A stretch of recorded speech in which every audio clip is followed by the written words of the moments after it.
खुलुमबाय स्टुडिय'आव दं आं उदांस्रि मोसाहारि बड'फा गेजेरथियारि सोलायनाय मावथांखिजों लोब्बा लाखिनानै ब्रैथि खेब 13 बोसोर बैसोनि सिंनि जोलुर बादायलायनाय हाबाफारिजों लोगोसे 14थि दालाइसा एबसु जोलुर बादायलायनाय खुंफुंदों रामफुरबिल दख'रा एबसुआ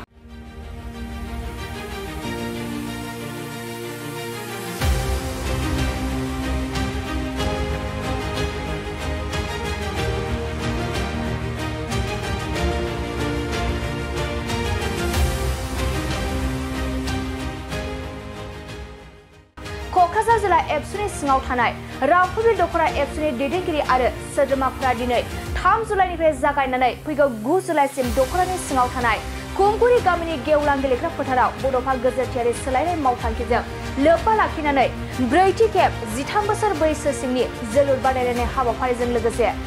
14थि दालाइसा बाहागो जोलुर बादायलायनाय खुंफुंदों।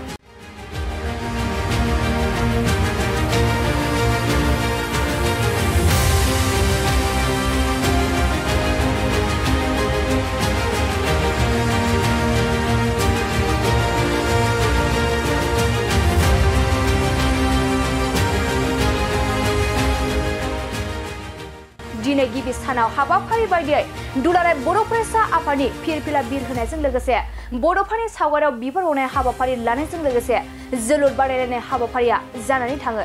दिनैनि गिबि सानाव बेखेवगिरि आलासि महरै बाहागो लाफैयो क'क्राझार जिल्ला एबसुनि आफादगिरि कृपेश दैमारि बिथाङा लोगोसे समाज सिबियारि गोख्रों फालांगि मनरन्जन ब्रह्म बिथां आरो ओनसोलनि गोबां दैदेनगिरि समाज सिबियारि सानसुमै बिथांमोना लोगोसे दिनैनि बे हाबाफारिजों लोब्बा लाखिनानै खौरांगिरिनि सिगाङाव क'क्राझार जिल्ला एबसुनि आफादगिरि कृपेश दैमारि बिथां आरो रामफुरबिल दख'रा एबसुनि आफादगिरि बिजिर कुमार ब्रह्म बिथांमोनहा मा बुंदों फै मिथिना लानि। गिबियावनो आङो क'क्राझार जिल्ला दुलाराय बर' फरायसा आफादनिफ्राय रामफुरबिल दख'रा दुलाराय बर' फरायसा आफादा बड'फा गेजेरथियारि सोलायनाय मावथांखि ब्रैथि 13 बोसोर बैसोनि सिंनि हौवासाफोरनि जोलुर बादायलायनाय आरो 14थि इन्टार इउनिट फुटबल टुर्नामेन्ट बे हाबाफारिखौ खुंफुंनायनि थाखाय आङो क'क्राझार जिल्ला एबसुनिफ्राय गिबियावनो आङो साबायखर जासिदों आरो दिनै आङो क'क्राझार जिल्ला दुलाराय बर' फरायसा आफादनिफ्राय बाहागो लाफैनानै जोबोद गोजोननाय मोनदों आरो बेवहाय दिनै गिबि हाबाफारि हिसाबै बेवहाय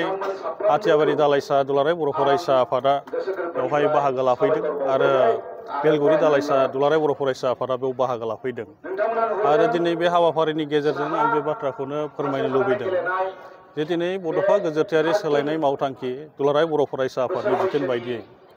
जोङो गासै जोंनि 27था दख'रा बर' फरायसा आफादखौ जोङो बेखौ खुंफुंनो थाखाय जोङो खावलायबाय आरो दिनै बे जोलुर बादायलायनायनि गेजेरजों जोंनि बर' हारिनि गेजेराव जोंनि फरायसाफोरखौ थुलुंगाखांहोनायानो जोंनि गिबि थांखि आरो बे गेलेनायनि गेजेरजों जोंनि बुहुमाव बर' हारिखौ सिनायथि होनाय आरो जोंनि बे ओनसोलाव जोंनि फरायसाफोरखौ जाहाथे जोङो गेलेनायनि गेजेरजोंबो गावनि थांनानै थानायनि थाखाय जोङो बयबो थांखि लानो हायो फरायनायजों लोगोसेयै आरो बे हिसाबै जोङो दिनै मिरु दुलाराय बर' फरायसा आफादनि बिथोन बायदियै दिनै मोनफ्रोमबो दख'रायाव बेखौ खुंफुंनो थाखाय थाम थिम खालामदों आरो बेनि गेजेरजों जोंनि फरायसाफोरखौ जोङो दिनै जाहाथे जोङो मोजां मोनसे लामाजों जों लांनो हायो। आथिखाल जोङो बयबो मिथिगौ जे ड्राग्स सोबनायनि गेजेरजों जोंनि लाइमोन उन्दै गथ'साफ्रा दिनै गोबां नस्थ' जाबाय। जोङो सानोमोन सिगाङाव टाउन सहराव थानाय जोंनि उन्दैसाफ्रा ड्राग्स सोबनानै नस्थ' जादों नाथायबा दा जोंनि गामि ओनसोलावबो ड्राग्स सोबनाया गोबां जोंनि फरायसाफोरनि गेजेराव बियो मोनसे बेमारफोर बायदि फैबाय। दा बेनिखायनो आं मोनसे सांग्रांथि होनो आं सानदों जों मिथिनाय हिसाबै जोङो दिनै फोरोंगिरि सारमोनखौबो जोङो बेखौ खेल लानो थाखाय जोङो खावलायदों। जोंनि क'क्राझार जिल्लानिनो सिङाव मोनसे फरायसालिनि बाथ्रा जोङो खोनाफैदों आं मुंखौ बुंथ'नो लुबैयाखै दिनै खलमनि गेजेरजों खलमावनो लानानै ड्राग्सखौ लानानै फैयो आरो खलमखौनो लानानै दिनै ड्राग्सखौ जायो आरो बेनि गेजेरजों जोंनि हौवासाफोरनिल' बाथ्रा नङा बेवहाय हिन्जावसाफ्राबो दिनै ड्राग्स सोबनायाव मुखुब जादों आरो दिनै बेनिखायनो जोङो बेफोरखौ गासै सांग्रांथि लाबोनांगौनि थाखाय आरो जोंनि बर' फरायसाफोरखौ जोङो सुबुं सम्पद दानांगौनि थाखाय जोंनि न'खराव मोजां मोनसे बारहावा लाबोनांगौनि थाखाय दिनै दुलाराय बर' फरायसा आफादा बे हाबाफारिखौ जों खुंफुंदों। बेनिखायनो जोंनि गामिनि रायजो राजा सानसुमैफोरखौ जोङो खावलायगोन दिनै 13 बोसोर बैसोनि सिंनि जे उन्दै उन्दै गथ'फोरखौ लानानै जे जोङो खुंफुंदों दा बेवहाय जोङो सापर्ट खालामनो गोनां दङ। मानोना जोंनि बेवहाय फरायसाफोरनि जि गेलेगिरिफ्रा बाव बाहागो लाफैदों जोंनि गेजेराव गोबां मेसेज फैदों जे गेलेनायाव गाननो जोमनो थाखाय गोबां मालाबा बेवहाय बुट बायनो थाखाय गस्ला बायनो थाखाय गोबां खस्थ' जादों बे बाथ्राफोरखौ जोङो मिथिदों। दा अब्लाबो जों जेरै हायो जोंनि दखराफ्रा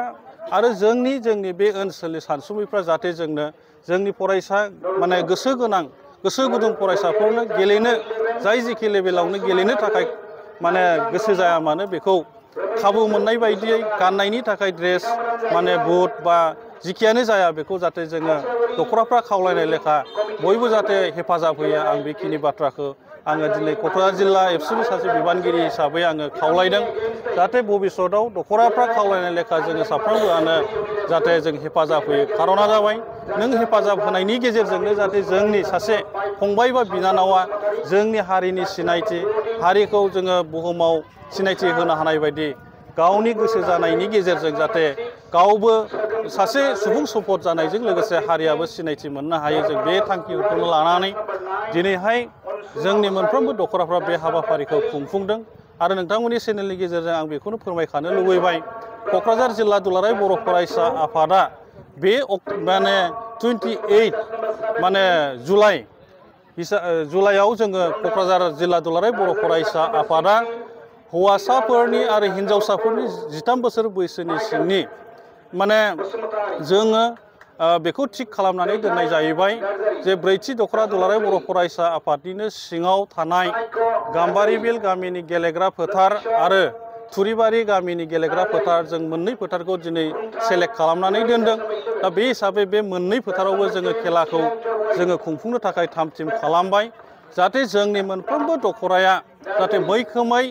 जोंनि बेवहाय हिन्जावसा आरो हौवासाफोरनि 13 बोसोर बैसोनि सिंनि जोलुर बादायलायनायाव बयबो बाहागो लानो हायो आरो साफ्रोमबो जोंनि क'क्राझार जिल्लानि सिङाव थानाय सानसुमैफोर आरो रायजो राजाफ्रा बे खेलाखौ जाहाथे मदद होयो आं बेखिनिखौनो नोंथांमोननि चेनेलनि गेजेरजों आङो खावलायबाय। आरो दिनै रामफलबिल दखरा दुलाराय बर' फरायसा आफादा जिहेतु बेवहाय दिनै खुंगुरि गामिनि गेवलां गेलेग्रा फोथाराव हाबाफारिखौ खुंफुंबाय जाहाथे जोबजासिमहालागै मोजाङै मोजां खुंफुंनो हायो आं बेखिनिखौनो इसोरनि खाथियाव आर'ज गाबनानै जाहाथे आङो साफ्रोमबो गेलेगिरि फंबाय बिनानाव बिथांमोननिसिम जाहाथे जेबो माने दुखु खस्थ' मोननो गोनां जाया मोजाङै मोजां गेलेजोबनो हायो आं बेखिनिखौ खावलायबाय। गोजोन्थों। नि बेन्दोंआव थानाय रामफलबिल दखरा दुलाराय बर' फरायसा आफादा दुलाराय बर' फरायसा आफादनिनो जे बड'फा गोजोरथियारि सोलायनाय मावथांखि बादियै जोङो देग्लाय ब्रैथि खेबनि थाखाय दखरानि बेन्दोंआव थानाय जोंनि जे उन्दै उन्दै फरायसाफोर बा 13 बोसोर बैसो सिंनि जोलुर बादायलायनाय आरो 14थि दालाइसा बाहागो जोलुर बादायलायनाय जे हाबाफारि बेखौ दखरानि बेन्दोंआव थानाय खुमगुरि गामिनि गेवलां गेलेग्रा फोथाराव दिनैनिफ्राय जागायनानै फैगौ 9 जुलाइ 2024सिम जोङो खुंफुंनो थाखाय दिनै बेखेवजेननाय हाबाफारि खुंदोंमोन आरो बे बेखेवजेननाय सानावनो जोंनि क'क्राझार जिल्ला दुलाराय बर' फरायसा आफादनि मानगोनां आफादगिरि कृपेश दैमारि सारा बाहागो लाफैनानै हाबाफारिखौ गावनि मेहेरगोनां बिबुंथिनि गेजेरजों बेखेवनानै होलाङो। दा जों दुलाराय बर' फरायसा आफादा जिहेतु जोङो बर' माहारिनि माहारियारि आफाद दा माहारियारि आफादनि जोंनि जे गुबै मावनो गोनां खामानि जोंनि जे थांखियारि नोजोर जोंनि जे केरेक्टार जोङो बेखौ माब्लाबाबो दसे समनि थाखायबो जोङो बावगाराखै जायनि थाखाय दिनै जोङो सम आरो थासारिखौ नायनानै गुबुन गुबुन हाबाफारि रनसायनानै खामानि मावदों। दा बे मोनसे हाबाफारियाबो जोंनि गेलेमु बिथिङाव जोंनि उन्दै उन्दै लाइमोनफोर बा जोंनि फरायसा फरायसुलिफोरखौ गेलेनाय बिथिङाव थुलुंगाखां होनायनि नोजोरजों जोङो बे हाबाफारिखौ बोसोरफ्रोमबो खुंबोदों। दा जों दिनै नुदों दुलाराय बर' फरायसा आफादा थांनाय 3-4 बोसोर सिगांनिफ्राय जेब्ला बे 13 बोसोर बैसो सिंनि जोलुर बादायलायनायखौ खुंजेनदों बेनि आगोल जोङो नायोबा नुयोमोन जे जोंनि जे फोथारफोर जोंनि गामिनियानो जा बा बबेबा ओनसोलनि फोथारफोर बे फोथाराव माने गेलेगिरिफोर माने थाङैनि थाखाय गेलेगिरिफ्रा फोथाराव गेलेहैनि थाखाय जोंनि फोथारफोरा दिनै हाग्रा दुजोबनाय बा बेबायदि मोनसे मैला मैथा जाबायमोन नाथाय जेब्ला जोङो बेखौ थांनाय 3-4 बोसोर सिगांनिफ्राय दुलाराय बर' फरायसा आफादा फुरा आसाम नाङै 3 बोसोर बैसो सिंनि जोलुर बादायनायखौ खुंबाय जोङो दिनै नुबाय जोंनि फरायसाफोर जोंनि गेलेगिरिफोरा दिनै फोथाराव ओंखारनानै जोलुर गेलेनायावनो जा गुबुन गेलेनाय बिथिङावनो जा दिनै माने बयबो लोब ओंखारबोदों जोंनि ओनसोलावबो बिसेसकै रामफलबिल ओनसोलाव दिनै जोंनि मोनफ्रोमबो गामिनि फोथाराव बा ओनसोलारि फोथाराव सेंग्राफोर सिख्लाफोर बा जोंनि उन्दै फरायसा फरायसुलिफोरा बयबो ज' फैनानै गेलेनाय बादायलायनायनि थाखाय गावखौ थियारि खालामफैदों बयबो फैदों दा बे जिनिसा बेयो जोंनि थाखाय खुब मोनसे मोजां लैखोन होननानै जोङो साननांगोन खारन मोनसे जाथिया गेरेमसा जाथि हिसाबै थांनानै थानांगौब्ला आरो जों बड'फा उपेन्द्र नाथ ब्रह्मआ नुनाय जे सिमां बेखौ मोगथां महर होनांगौबा जोंनि जे जाखांबोनाय फरायसाफोर उन्दै लाइमोन सेंग्रा सिख्लाफोरखौ जोङो गासैबो बिथिङाव जे बिथिङाव जोङो बाहागो लानांगौ जे बिथिङाव जोंनि मानसिखौ नांगौ बेखौ जोङो बानायनो थाखाय नाजानांगोन आरो आथिखालनि जे बे बादायलायनायनि जुगाव जौगानाय जुगाव गेलेनायनि गेजेरजोंबो गावनि जिउखौ दानो हायो गेलेनायनि गेजेरजोंबो गावखौ सिनायथि होनो हायो बे मोनसे जिनिसा दिनै एकदम रोखा बिदिन्थिफोरा जोंनि गेजेरावबो दंसै दा बेखायनो गेलेनायनि गेजेरजों गावनि जिउखौ दानो हानायजों लोगोसे गावखौ सिनायथि होनायजों लोगोसे गावनि जे माने देहाखौबो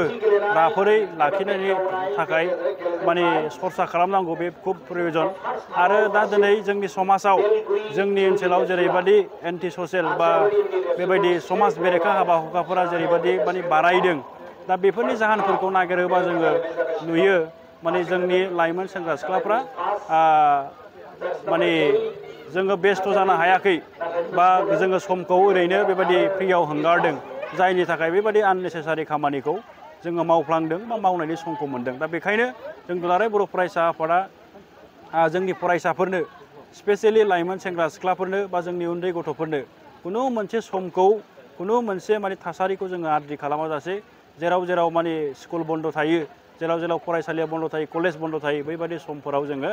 माने बेबायदि गेलेनाय बादायलायनाय हाबाफारियानो जा गुबुन हाबाफारिफोरखौ होनानै जोङो बेस्थ'थायाव दोननायनि जे खामानि जोङो बेखौ मावगासिनो दङ दा गोबां खोथा बुंग्रा दिनै सुबुंफोर दङ माखासे गोदान सानै साथामजों खुलिनाय दल संगठनफोर दङ दुलाराय बर' फरायसा आफादखौ बेबायदिनो गावनि थांखि नोजोरनिफ्राय दोरोदबाय माहारियारि आफादनि जे खामानि बेखौ मावला बैबादि जे बुंनाय बाथ्राफोराव जोङो दुलाराय बर' फरायसा आफादा बिथांमोनखौ जोङो गाज्रि मोनाखै नाथायबा जों दिनै बिथांमोना जे बुंनाय बाथ्राफोर बेखौ खुगाजों नङा जोंनि खामानि मावनायनि गेजेरजों जोंनि हाबाफारि लानानै समाजखौ दैदेननाय बा माहारि दानायनि थाखाय जों दिनै हाबाफारि रनसायनानै खामानि मावनायनि गेजेरजों जोङो बिथांमोननो बे मोनसे मेसेजखौ बा बेबायदि जोंनि जे माने रादाबखौ जोङो दिनैबो हरदों दा बेखायनो जों खावलायगोन खोथा बुंनायखौ माने खम खालामनानै हायोब्ला बयबो प्रेक्टिकेलि फोथाराव बबे बिथिङाव माने जोङो प्रेक्टिकेलि ओंखारनानै खामानि मावनांगौ दङ बैबादि फोथाराव खामानि मावनो थाखाय आङो दुलाराय बर' फरायसा आफादनि जानानै बैसोरबादि सुबुंफोरखौ बैसोरबादि गेदेमा सुबुंफोरखौ खावलायहरनाय जाबाय गोजोनथाव खौरां नोंथांमोननि थाखाय लानानै फैदों MRM मेम'रियेल हस्पिटालाव गोबां बेमार फाहामथाय होनायनि खाबु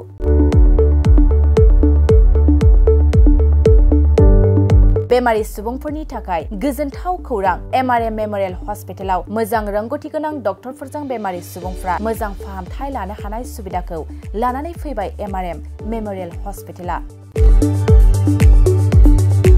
क'क्राझार सहरनि पुलिस पइन्ट आरो अमश्री हटेलनि साखाथियाव थानाय बयजोंबो मिथिसार जानाय MRM मेम'रियेल हस्पिटाला गोबां फेसिलिटिस खाबुफोर फोसावदों MRM मेम'रियेल हस्पिटालनि फेसिलिटिफ्रानो जाबाय critical care medicine emergency medicine paediatrician pathologist general medicine diabetologist OBS and gynae cardiology general surgeon neurosurgery advance laparoscopic ENT surgery department ophthalmologist surgical gastroenterologist neuropsychiatry onco surgery department department dermatologist orthopaedics residential medical officer inter facility unit physiotherapy radiologist histopathological department urologist emergency department CT scan X-ray pathology department vaccinator department आरो MRM memorial हस्पिटालाव 24 घन्टा जेब्लाबो खुलाय थागोन लांलाय लाबोलायनि एम्बुलेन्सनि सुबिदायाबो 24 घन्टा थागोन गोबां मिथिनो थाखाय नैबे 9854081948 936 550 2048 जानबुं नाम्बाराव फन खालामनानै नोंथाङा मिथिनानै लानो हागोन।